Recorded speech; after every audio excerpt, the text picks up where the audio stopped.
The stars looked peaceful from the bridge of the Korean battleship Baekdu. Captain Soo-jin Lee stood watching the endless black space through the main window. Her ship was one of 12 vessels in Admiral Ki-woo Park's fleet, patrolling the outer edge of human space in the year 2387. Earth had become famous across the galaxy for one simple reason. Humans were the only species that came from what aliens called a death world. Most planets that grew intelligent life were calm, safe places. Earth was different. It had storms that could destroy cities, earthquakes that split the ground, and diseases that killed millions. Surviving on Earth made humans stronger, faster, and more determined than any other species in the galaxy. The aliens called them Deathworlders, beings so tough that what would kill most creatures was just another day for humans. Some aliens feared humans. Others respected them. All of them knew that when humans made a promise, they kept it. Lieutenant Ji-ho Song sat at his communication station, listening to the usual radio chatter from nearby star systems. Trade ships reported their positions. Mining stations asked for supply deliveries. Everything was normal until his screen started flashing red. "Captain," Ji-ho called out, his voice tight with concern. "I'm getting a distress signal. It's coming. From really far away." Soo-jin walked over to his station. "How far?" "At least 200 light years. It's from the Valani Republic." Soo-jin felt her stomach drop. The Valani were one of the most peaceful species in the galaxy. They looked like living crystals and had never fought a war in their entire history. They were healers, not fighters. Their medical technology had saved millions of human lives during the plague years. "Put it on the main speakers," Soo-jin ordered. Static filled the bridge. Then a voice came through. It sounded scared and desperate.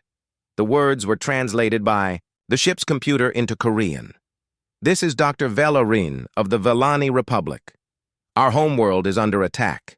The Krathan Empire has sent over 200 warships. They are bombing our cities. 3 billion of my people are trapped on the planet. Our evacuation ships are being destroyed as soon as they leave the atmosphere. We have no weapons to fight back. Please, anyone who receives this message, we need help. We cannot defend ourselves." The message repeated 3 times, then cut to static. Soo-jin immediately opened a channel to Admiral Park's command ship. The Admiral's face appeared on her screen. Ki-woo Park was 55 years old, with gray hair and scars from the Centauri Wars. His eyes were hard but kind, the eyes of a man who had seen too much death but still believed in protecting the innocent. "You heard the message?" Park asked. "Yes, sir. What are your orders?" Park was quiet for a long moment. Soo-jin could see him thinking. The Valani homeworld was deep in space, controlled by hostile aliens. Getting there would mean jumping through enemy territory. It would be dangerous, maybe impossible. "Call all ship captains for an emergency meeting," Park finally said. "We need to discuss this." 20 minutes later, the captains of all 12 ships appeared on the main screen. Commander Dong-hyun Kim from the cruiser, Seoul, spoke first. "Admiral, the Krathan have over 200 ships. We only have 12. This could be suicide." "The Krathan want the Valani healing crystals," added Captain Haewon Yoon from the destroyer Busan. "If they get them, they think they can live forever. They'll become unstoppable." Dr. Bo-ra Choi, the fleet's expert on alien species, joined the conversation from her science ship. "The Valani literally cannot fight back. Their species evolved without violence. They don't even understand the concept of war. If we don't help them, they'll all die." Admiral Park listened to everyone speak. He looked at the faces of his captains on the screen. These were good people, brave people. They had families back on Earth. He was asking them to risk everything for aliens they had never met. "Let me tell you something," Park said slowly. 5 years ago, when the Red Death plague hit Earth, who sent medicine? The Valani. They didn't ask for payment. They didn't want anything in return. They just helped because it was right." He paused, looking at each captain. "The Krathan think they can take whatever they want because they have bigger guns. They think peaceful people don't matter. They're wrong. We're going to show them what happens when Deathworlders protect their friends. Captain Sujin felt pride swell in her chest. This was why she served under Admiral Park. He never forgot who helped humanity when they needed it most. "Sir," Commander Kim said, "even if we decide to go, how do we get there? The Krathen control all the space lanes between here and the Vellani system." Park smiled grimly. "We go through them, not around them. Chief Engineer Yoon, can you push our engines past safety limits?" "How far past safety limits?" Yoon asked. "Far enough to outrun anything the Krathen have." "It's risky, but yes, we can do it." "Dr. Choi, what do you know about Krathen tactics?" The scientist brought up data on her screen. "They like big, slow battles. They're not used to fast, small ships. They expect enemies to fight the way they fight, head on, ship against ship. Then we won't fight the way they expect," Park said. "We'll use Earth tactics, hit hard, move fast, and never give them a fair fight." Lieutenant Song from the communications station spoke up. "Admiral, I'm still getting signals from the Vellani system. The attacks are getting worse. Their planetary shields are failing." Park's face grew dark. "How long do they have?" "Maybe 12 hours, sir." "And how long to reach them if we leave now?" 8 hours if we push the engines to maximum." Park stood, up from his command chair. "All ships, prepare for immediate departure. We're going to save 3 billion innocent people, and we're going to make the Krathen remember why you don't mess with Deathworlders." As the captains signed off to prepare their ships, Sujin felt the familiar mix of fear and excitement that came before battle. She had fought pirates and raiders before, but never anything like this. The odds were terrible. Any sane person would call this mission impossible. But humans weren't any other species. They came from a world that tried to kill them every day. They had learned to fight when fighting seemed hopeless. They had learned to protect those who couldn't protect themselves. "All hands prepare for combat jump," Sujin announced to her crew. "We're going to war." The Korean fleet began moving toward the edge of the system. 12 ships against more than 200. On paper, it looked like suicide. But these weren't just any 12 ships. They were crewed by humans, beings who had learned to survive on a planet that killed the weak and made the strong unbreakable. As the stars began to shift and change outside the windows, preparing for the jump to hyperspace, Sujin thought about the Vellani. She had met some of them during medical exchanges. They were gentle, kind creatures who spent their lives healing others. They didn't deserve to die because some empire wanted to steal their gifts. The Krathen were about to learn something that every species in the galaxy knew, but few truly understood. When Deathworlders made a promise, they kept it. And humanity had promised to protect those who couldn't protect themselves. The jump to hyperspace began, and 12 human warships disappeared into the void, racing toward a battle that would decide the fate of 3 billion innocent lives. The Korean fleet raced through hyperspace toward the Vellani system. Inside the flagship Baekdu, Captain Sujin Lee watched her crew work with calm efficiency. Everyone knew what they were flying into, but no one showed fear. That was the human way. When others needed help, fear became something you pushed aside. Dr. Bo-Ra Choi stood at the front of the main briefing room, showing images of the Vellani to the senior officers. The crystalline beings looked like walking gems, their bodies, made of living crystal that changed color based on their emotions. "The Vellani have never fought a war," Dr. Choi explained. "Their entire culture is built around healing and helping others. They literally don't understand violence. When the Krathen started attacking, the Vellani didn't even have weapons to defend themselves." Commander Dong-hyun Kim studied the tactical displays. "What about their technology? Can they help us fight?" "Their ships are designed for healing and research, not combat. They're fast, but have no weapons. The Krathen are using them for target practice."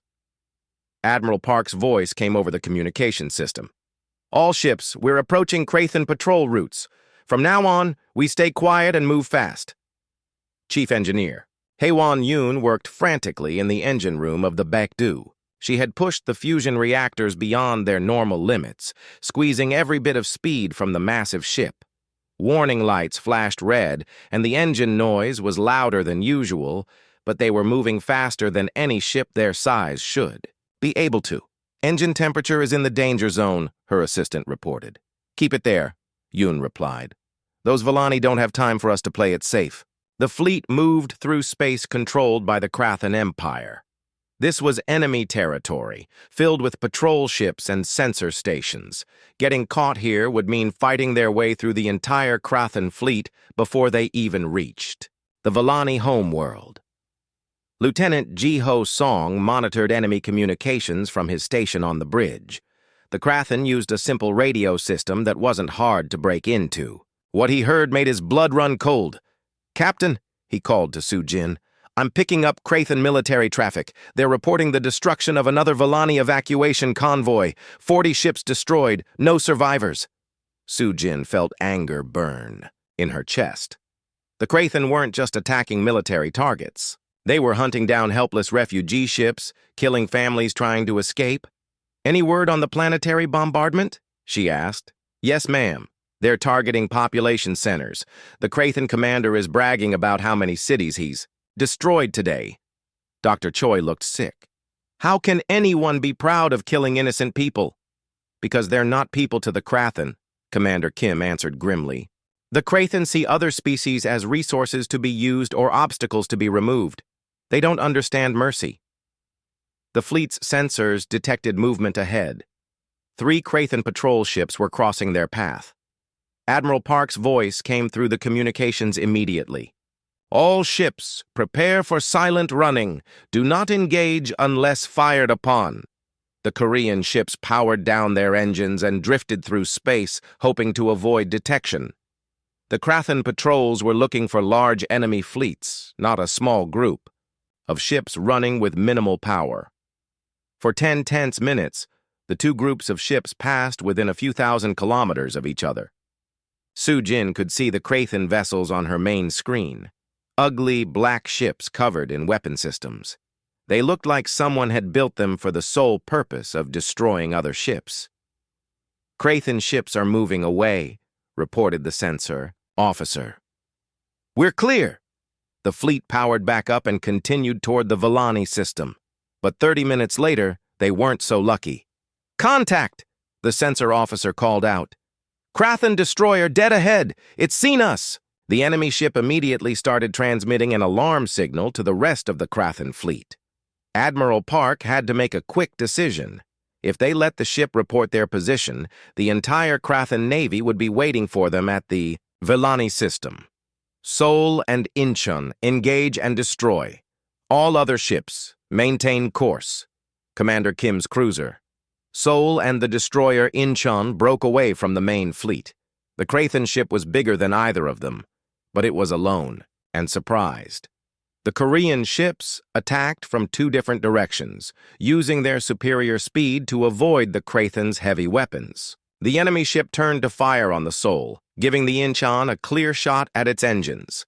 "Target destroyed," Kim reported. "Minimal damage to our ships. Good work. Rejoin the fleet." But the delay had cost them time, and more Krathan patrols were responding to the alarm.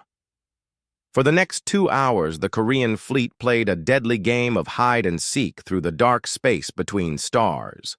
They encountered 6 more enemy ships, destroying 4 and evading 2. Each battle was quick and brutal. The Korean ships used tactics that the Krathan couldn't understand: hit-and-run attacks, fighting from multiple directions at once, using asteroid fields and gas clouds for cover. Chief Engineer Yoon was working miracles to keep the ships moving at maximum speed while powering their weapons and shields. Several ships were showing signs of stress, with minor system failures and overheating problems. "Admiral," Captain Yoon reported from the destroyer Busan, "my engines are running at 120% of design limits. I don't know how much longer they'll hold." "How much longer do you need them to hold?" Park asked. 4 hours to reach the Vellani system, sir. Then they'll hold for 4 hours. Make them." Dr. Choi had been monitoring Villani communications throughout the journey. The news was getting worse with each update. Admiral, the Villani are reporting massive casualties. The Krathen have destroyed 18 major cities. The planetary defense shields are down to 30% power. How long before the shields fail completely? At the current rate of bombardment, maybe 6 hours? Sujin did the math in her head. They would reach the Villani system with only 2 hours to spare. That didn't give them much time to defeat an enemy fleet that outnumbered them nearly 20-1. The final challenge came when they reached the edge of the Villani star system. A Krathen battle group was waiting. 12 heavy cruisers positioned to stop anyone from entering the system. "They know we're coming," Commander Kim observed. Admiral Park studied the tactical display. The enemy ships were spread out in a defensive line. Going around them would take too long. Going through them meant a fight they couldn't afford. "All ships, prepare for combat. We're going straight through the middle." The Korean fleet accelerated toward the Krathen line. The enemy ships began firing as soon as they came within range, filling space with energy beams and missile trails. But the Korean ships didn't slow down. They flew straight into the enemy formation, using their smaller size and better maneuverability to avoid the worst of the fire. The lead ship, Baekdu, took several hits but kept flying. "Return fire," Sujin ordered. "Target their engines." The Korean ships fired as they passed through the enemy line, not stopping to fight a prolonged battle. Their goal was to get past the Krathen, not destroy them. 3 Krathen ships were badly damaged, but the Korean fleet made it through with only minor casualties. Behind them, the enemy battle group tried to pursue, but the human ships were already too far ahead. "All ships report status," Admiral Park called. One by one, the captains checked in. The destroyer Mokpo had lost its main communications system. The cruiser Daegu was leaking atmosphere from a hull breach, but all 12 ships were still combat-ready. Ahead of them, the Villani star system grew larger on their screens. They could already see the flashes of weapons fire as the Krathen fleet bombarded the helpless planet below. "Admiral," Dr. Choi reported, "I'm receiving a transmission from the Villani government. They're asking if we're really coming to help them." "Tell them," Park replied, "that the Deathworlders never abandon their friends." As the Korean fleet prepared to drop out of hyperspace, every crew member knew they were about to face impossible odds. More than 200 enemy ships waited for them. Any reasonable person would call this suicide. But humans had stopped being reasonable a long time ago. They had learned on their deadly homeworld that sometimes you had to do impossible things to protect the people you cared about. The stars shifted as the fleet prepared to enter normal space. In a few minutes, they would face the largest space battle in human history. Win or lose, the galaxy would remember what happened when someone threatened the friends of Earth. The Korean fleet dropped out of hyperspace at the edge of the Villani system, and what they saw made even hardened veterans stop and stare in horror. The beautiful crystal planet that had once sparkled like a jewel in space was now covered in smoke and fire. Massive Krathen battleships hung in orbit like black vultures, raining destruction down on the cities below. Smaller Krathen fighters hunted the few remaining Villani evacuation ships, destroying them one by one as they tried to escape the burning world. Captain Sujin Lee felt sick as she watched a Villani medical ship, clearly marked with healing symbols. "Explode under Krathen fire. There had been families on that ship, children who would never see another day." "Dear God," whispered Dr. Bo-Ra Choi from her science station. "How many ships are there?" Lieutenant Ji-Ho Song was counting the enemy vessels on his sensors. 213 Krathen ships, ranging from destroyers to super battleships. They're spread out across the entire planet. Admiral Kiwoo Park stood on the bridge of his flagship, studying the tactical display. Any military academy would teach that attacking a force this large was impossible. The textbook said you needed at least equal numbers to have a chance of winning. But Park hadn't learned to fight from textbooks. He had learned to fight on Earth, where survival meant doing the impossible every single day. All ships, Battle stations, Park commanded. Dr. Choi, try to contact the Vellani government. I'm getting a signal now, Admiral, Dr. Choi replied. Her screen showed a Vellani leader, its crystal body flickering with colors that the computer translated as fear and desperation. Human ships, the Vellani said. You came. We did not believe anyone would help us. We're here, Park replied simply. How long can your planetary shields hold? Perhaps 6 hours, no more. The Krathen have been bombing our cities for 2 days. Millions are already dead. Park felt the familiar cold anger that came before battle. The Krathen had spent 2 days killing innocent people, and they seemed to be enjoying it. We'll stop them, he promised the Vellani leader. But you have so few ships, the alien replied. How can 12 vessels defeat so many? You're about to find out why the galaxy calls us Deathworlders. Park closed the communication channel and turned to his crew. Commander Kim, what's the enemy formation? Commander Dong-hyun Kim analyzed the Krathen positions on his tactical display. They're spread out to maximize bombardment coverage. Most of their heavy ships are in low orbit, hitting the planet. Their lighter ships are hunting refugees in the outer system. Weaknesses? They're not expecting a real fight. Their formation is designed for bombing a helpless planet, not defending against attack. Also, they're too spread out to support each other effectively. Park smiled grimly. The Krathen had made their first mistake. They had gotten comfortable. They thought they were just hunting helpless prey. Here's what we're going to do, Park announced to all ship captains. We're going to hit their command ship first, one fast direct attack right through the middle of their formation. Captain Haewon Yoon's voice came through the communications from the destroyer Busan. Sir, that command ship is a super battleship. It's 5 times bigger than our largest ship. Size doesn't matter if they can't hit us, Park replied. We're going to move too fast for their targeting systems to track. Chief Engineer Yoon was already pushing the fusion reactors beyond safe limits again. The Baekdu and its sister ships began accelerating toward the Krathen formation at speeds that should have torn their hulls apart. The Krathen noticed the approaching human ships, but they didn't seem worried. On the communications channels, Lieutenant, Song could hear Krathen commanders laughing about the tiny human force that was about to be destroyed. They think we're crazy, Song reported. They're right, Park replied. But sometimes crazy is exactly what you need. The Korean fleet dove straight toward the massive Krathen command ship. Enemy weapons began firing when they were still thousands of kilometers away, but the human ships were moving in unpredictable patterns that made them impossible to target accurately. Sujin watched the space around her ship fill with energy beams and explosive charges. A missile passed so close to the Baekdu that she could see its exhaust trail through the bridge windows.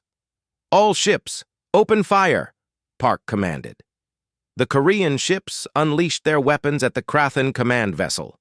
Their guns were smaller than the enemy's, but they were more accurate and fired much faster. Concentrated fire from all 12 ships began tearing through the command ship's armor.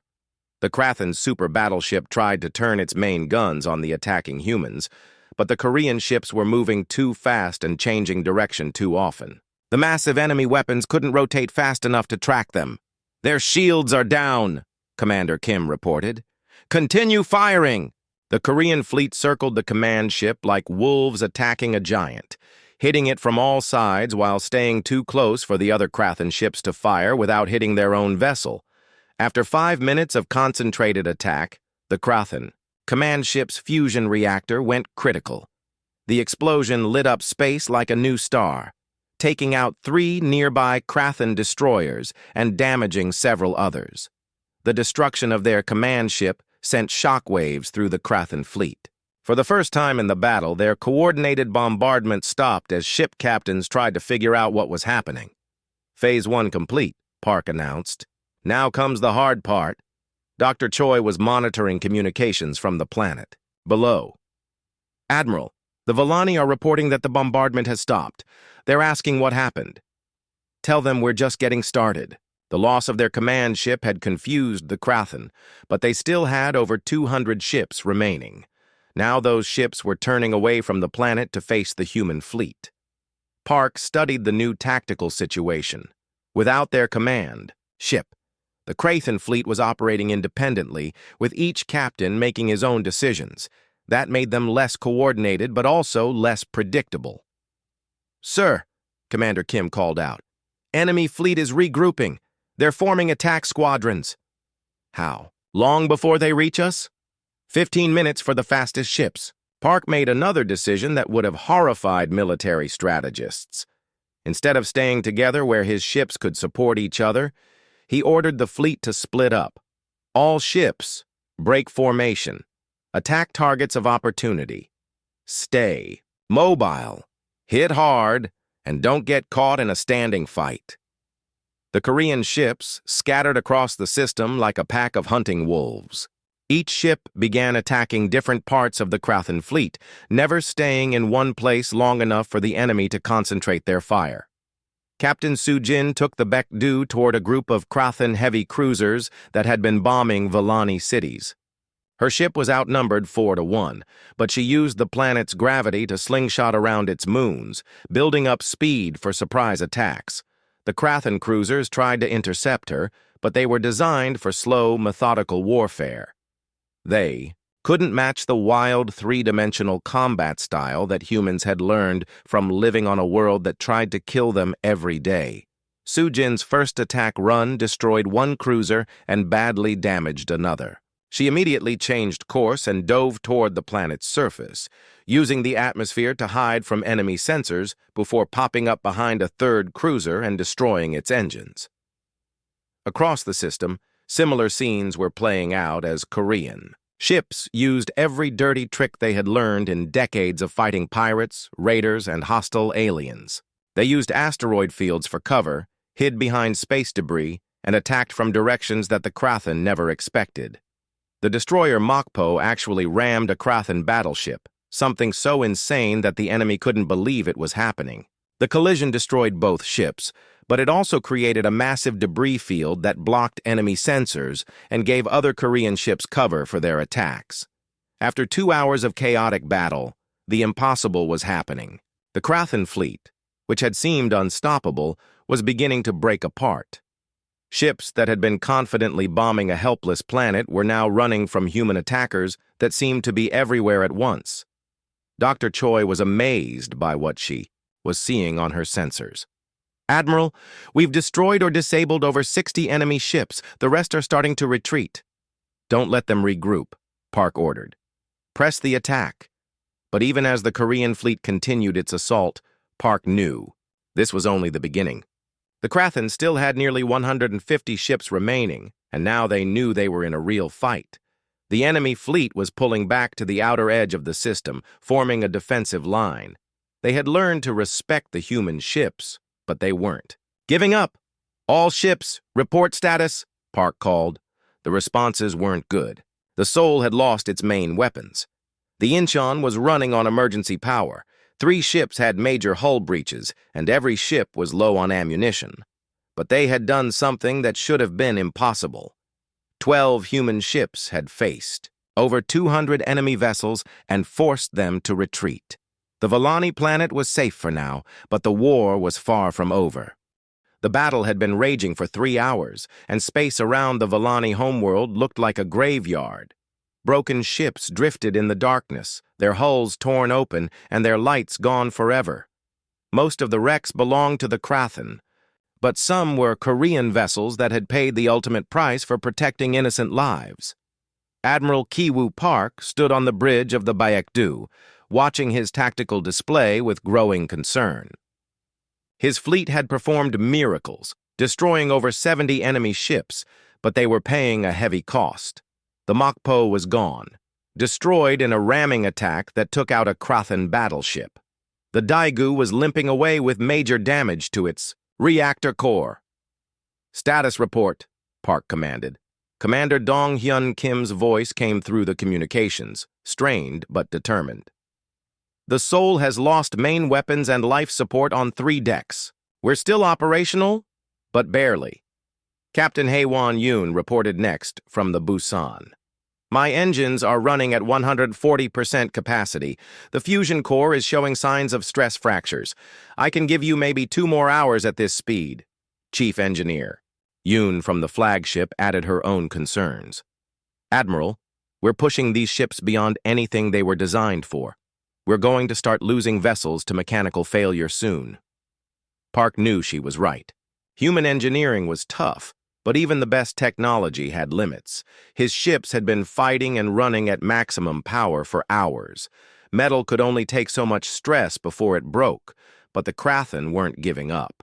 They had pulled back to the edge of the star system and formed a new battle line. Nearly 140 ships remained, still outnumbering the humans more than 12 to 1. Dr. Bo-Ra Choi was monitoring enemy communications from her science station. Admiral, the Krathen are calling for reinforcements. They're requesting another fleet to help them. How long before reinforcements arrive? Unknown, sir, but they seem confident that help is coming. Lieutenant Ji-Ho Song had been listening to Krathen military channels. Sir, I'm hearing something interesting. The Krathen commanders are arguing with each other. Some want to retreat, others want to keep fighting. What are they afraid of? Asked Captain Soo-Jin Lee. Us, Park replied grimly. They thought this would be easy. They came here expecting to slaughter helpless civilians, not fight deathworlders. The Krathen fleet began moving forward again, but their formation was different. This time, instead of spreading out to bombard the planet, they stayed close together in a tight defensive formation. They had learned to respect human tactics. They're adapting, Commander Kim observed. Staying close together so we can't pick them off, one by one. Park studied the enemy formation. The Krathen were learning, but they were still thinking like Krathen. They wanted a big traditional space battle where the larger force would slowly grind down the smaller one. Dr. Choi, Park said, what's the status of the Vellani planetary shields? Down to 15%, Admiral. They can't take much more. Bombardment. And how many Vellani evacuation ships are still trying to escape? Several hundred, but the Krathen fighters are hunting them down. Only about half are making it to safety. Park felt the weight of 3 billion lives on his shoulders. Every minute he delayed meant more innocent deaths. But charging straight into that enemy formation would be suicide for his remaining ships. Then Chief Engineer Yoon's voice came over the communications with an insane idea.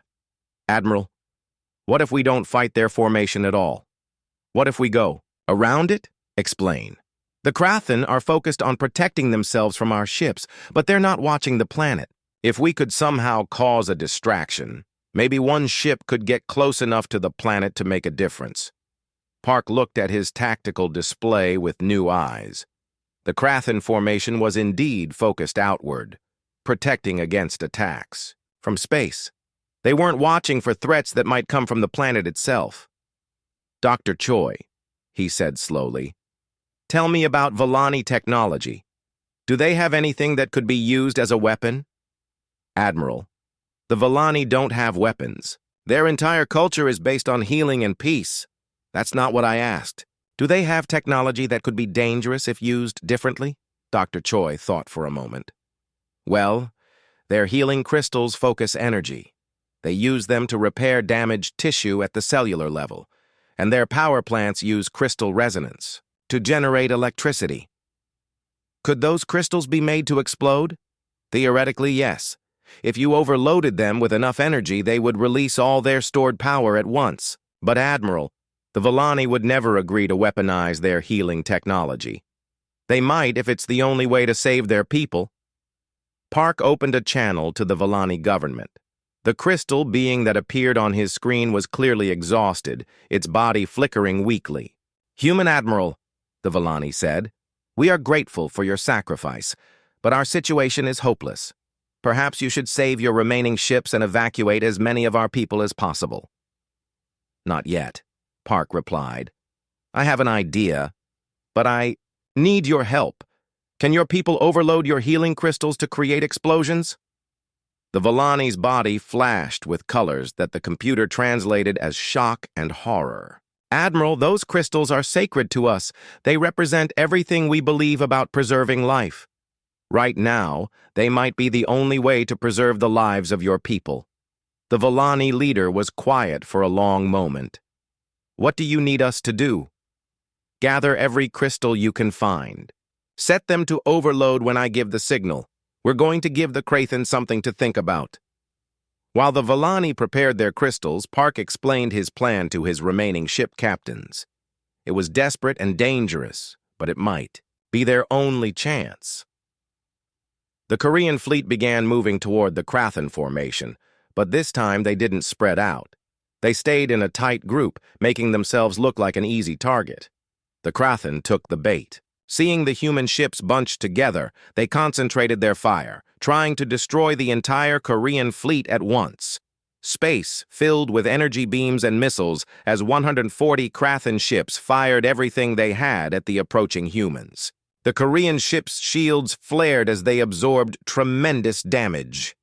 The Incheon took a direct hit that knocked out its engines. The Ulsan lost its main weapons, but the fleet kept moving forward, straight into the teeth of the enemy formation. "Now!" Park shouted into his communicator.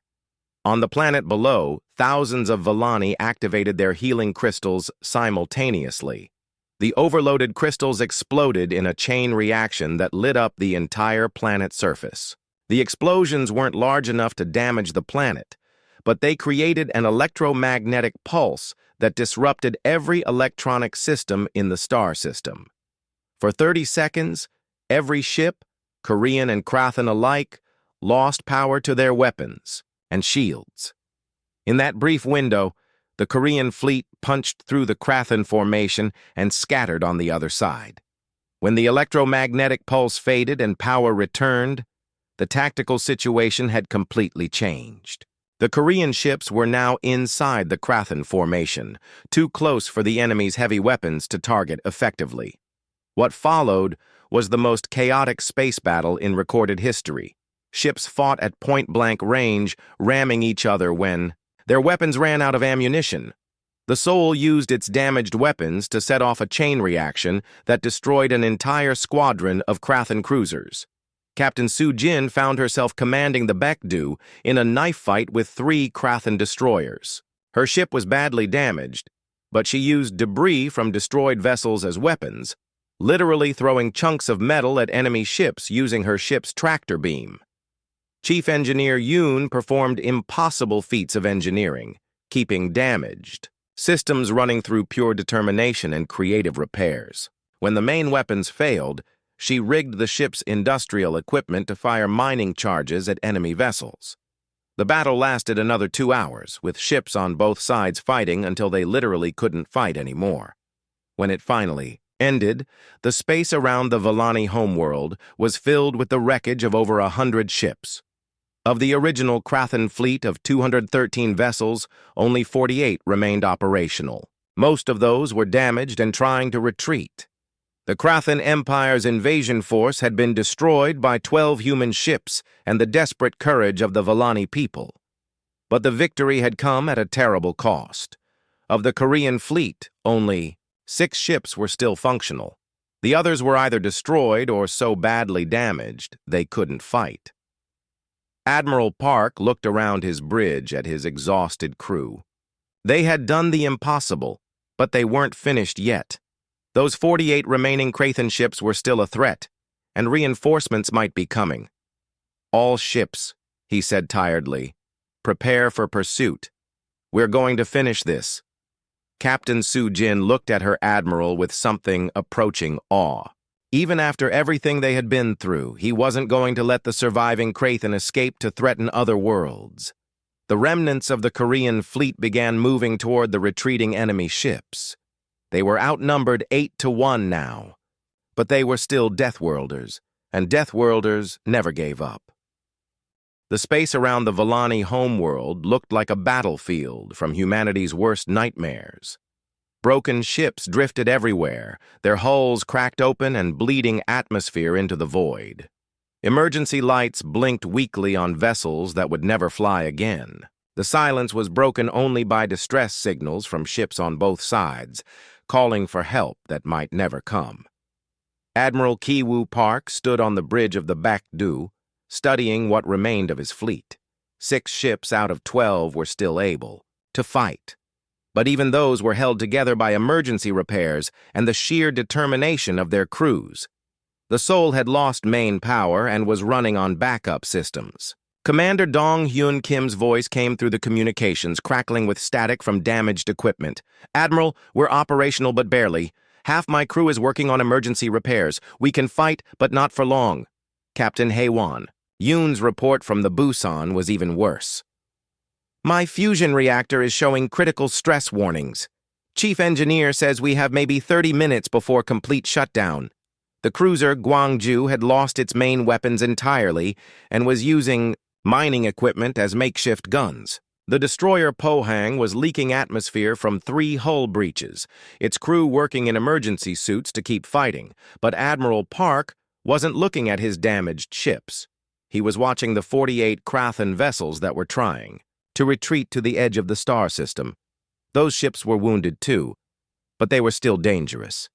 If they escaped, they would return with reinforcements and finish what they started. "Dr. Choi," Park said to the science officer, "What's the status of those retreating ships?" Dr. Bora Choi studied her sensors. "Most show damage, Admiral.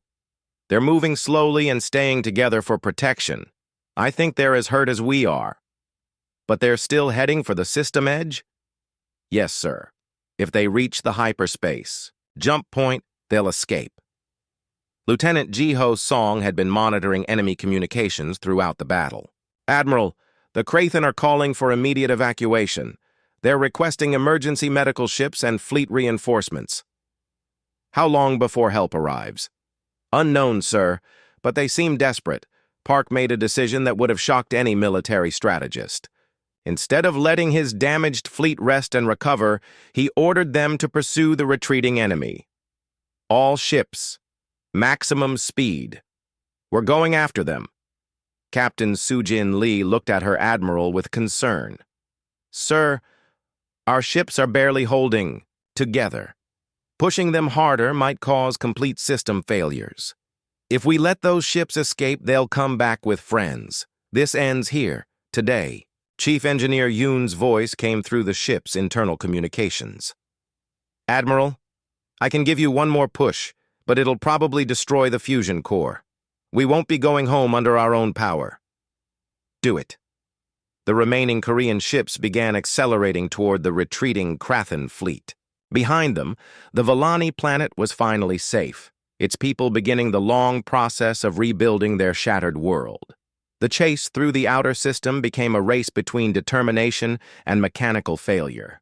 Korean ships pushed their damaged engines beyond all reasonable limits while Krathan vessels tried to reach the safety of hyperspace. The Pohang was the first to suffer catastrophic failure. Its fusion reactor shut down completely, leaving the destroyer drifting in space. Captain Min-ho Park evacuated his crew to other ships, then stayed behind to fire the ship's remaining weapons manually. "This is Captain Park," his voice came through. "The communications. I'm going to ram the nearest Krathan ship. Tell my family I died protecting innocent people."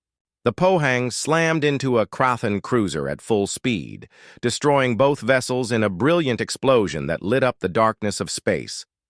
The sacrifice gave the other Korean ships the chance they needed. The Krathan formation was disrupted, allowing the faster human vessels to catch up with the slower enemy ships. What followed wasn't really a battle. It was a hunt. The Korean ships used every trick they had learned in hours of desperate fighting. They attacked from multiple directions, used debris fields for cover, and coordinated their fire to overwhelm enemy shields. Commander Kim's Sol, running on backup power, somehow managed to destroy 3 Krathan destroyers before its weapons finally failed completely. Captain Yoon's Busan used its dying fusion reactor as a weapon, deliberately overloading it next to a Krathan battleship. But the most incredible moment came when Dr. Choi made a discovery that changed everything. "Admiral," she called from her science station, "I've been analyzing the Krathan communication system. It's completely centralized. All their ships are linked through a single network." "What does that mean?" "If we could get into their network, We might be able to disrupt their coordination, maybe even turn their weapons against each other. Lieutenant Song looked up from his communications console. I might be able to do that. The Krathen use very basic encryption. It's designed to keep information secret, not to prevent computer viruses. Park saw the opportunity immediately. Do it! Song worked frantically at his station, his fingers flying over the controls as he tried to break into the Krathen military network. Meanwhile, the Korean ships continued their attack on the retreating enemy fleet. I'm in, Song announced. I can see their entire communication system. Can you disrupt it? Better than that, sir. I can reprogram their targeting computers. Song uploaded a virus into the Krathen network that slowly began corrupting their targeting systems. At first, the enemy ships just started missing their shots. Then their weapons began firing at random targets. Finally, in a moment of perfect chaos, the virus caused an entire squadron of Krathen ships to lock onto each other as enemies. 12 Krathen vessels opened fire on their own allies, destroying half their remaining fleet in minutes. The surviving Krathen ships finally broke formation and scattered, each captain trying to save his own vessel. But the Korean ships were relentless, hunting down the fleeing enemies one by one. Captain Soo-jin found herself pursuing the last functional Krathen battleship, a massive vessel that was trying to reach the hyperspace jump point. Her ship was barely operational. Main weapons were down, shields were failing, and the fusion core was showing critical warnings. Chief Yoon, she called to the engine room, I need everything you've got. Captain, if I push this reactor any harder, it's going to explode. Then make sure it explodes in the right place. Soo-jin brought the Baekdu alongside the fleeing Krathen ship, matching its course and speed. The enemy vessel was 3 times larger than her ship, but it was also damaged and desperate. All hands abandon ship, Soo-jin announced. This is going to be close. Her crew evacuated to escape pods while Soo-jin stayed at the controls, keeping her ship locked onto the Krathen battleship. When the fusion core finally went critical, both ships disappeared in an explosion that could be seen from the other side of the star system. Admiral Park watched the final explosion from the bridge of the cruiser Gwangju, the only Korean ship still operational. Around him, space was filled with the wreckage of the greatest space battle in human history. Of the original 213 Krathen ships, not a single vessel remained operational. The entire invasion fleet had been destroyed or disabled. But the victory had cost the Korean fleet everything: 11 ships destroyed, hundreds of crew members dead, and thousands more wounded. Admiral, Dr. Choi said quietly, I'm receiving a transmission from the Villani government. The crystal being that appeared on the screen was glowing with colors that the computer translated as gratitude and amazement. Human Admiral, the Villani, said, Our world is safe because of your sacrifice. 3 billion lives continue because you and your people were willing to die for strangers. Park looked at the ruins of his fleet and thought about the crews who would never go home. That's what friends do for each other. The galaxy will remember this day, the Villani promised. The galaxy will remember that when Deathworlders make a promise, they keep it, no matter the cost. As emergency rescue ships began arriving from nearby systems, Park knew that the news of this battle would spread throughout the galaxy. Other species would learn that humanity didn't just fight for territory or resources. They fought for principles, for innocent lives, for the idea that the strong should protect the weak. The Krathen Empire had learned a lesson they would never forget. Never threaten the friends of Earth. 3 days after the battle, rescue ships from across the galaxy were still arriving at the Villani system. The space around the crystal planet looked like the site of some cosmic disaster, filled with the broken remains of over 200 warships. Emergency crews worked around the clock, searching for survivors and trying to clear the debris field. Admiral Kai-Woo Park sat in the medical bay of a Villani hospital ship, his left arm in a healing crystal cast. Around him, wounded members of his crew were being treated by Villani doctors whose gentle touch could repair even the worst injuries. The crystal beings worked tirelessly, using their gift for healing to save as many human lives as possible. Dr. Bora Choi approached his bed, her own injuries hidden beneath healing bandages. "Admiral, I have the final casualty reports." Park looked up, dreading what he was about to hear. "We lost 6 ships completely," Choi continued. "The Mokpo, Pohang, Busan, Daegu, Bakdu, and Incheon. 312 crew members died in the battle. Another 400 were wounded." Park closed his eyes. He knew each of those names, had served with many of them for years. Captain Sujin Lee, who had sacrificed her ship to destroy the last Krathan battleship. Commander Kim, whose soul had fought until its weapons melted. So many good people who would never see Earth again. "Sir," Choi added gently, "the Villani estimate that our actions saved over 3 billion lives. The entire Krathan invasion fleet was destroyed. Not a single enemy ship escaped." Park nodded but felt no satisfaction. Victory was important, but it never made the cost easier to bear. Lieutenant Jiho Song limped into the medical bay, his legs supported by a walking cast made of Villani healing crystal. "Admiral, you need to see this. Communications from all over the galaxy are pouring in." Song handed him a data pad showing hundreds of messages. Park read through them with growing amazement. The first message was from the Alteran Federation, a group of peaceful trading worlds. "Request immediate defense treaty with Earth. Will provide raw materials and industrial support in exchange for protection against aggressive species." The second was from the Zephyrian Collective, insect-like beings known for their advanced technology. "Offer to share quantum communication technology with human forces. Your victory proves that courage matters more than numbers. Message after." Message continued in the same pattern. Species from across the galaxy were offering alliances, trade agreements, and technological exchanges. Word of the impossible victory had spread through every star system, and everyone wanted to be friends with the humans who had sacrificed everything to protect innocent lives. "Admiral," Song explained, "news of the battle reached Earth yesterday. The entire planet is celebrating. Every government is calling you a hero." But Park wasn't looking at the messages of congratulation. He was reading something else. Intelligence reports about other conflicts across the galaxy. "Dr. Choi," he said, "look at this. The Krathan Empire is facing rebellions on 12 different worlds. Their subject species are rising up against them." Choi studied the reports. "It makes sense. The Krathan ruled through fear and superior military power. Our victory proved they could be beaten. Now everyone they've oppressed thinks they have a chance. And here," Park pointed to another report, 3 other aggressive empires have announced they're withdrawing from expansion plans. They're pulling their fleets back to defensive positions." Song grinned, despite his injuries. "They're all scared, sir. They're afraid that if they attack peaceful worlds, the Deathworlders will come for them too." A Villani doctor approached the group, its crystal body glowing with soft blue light.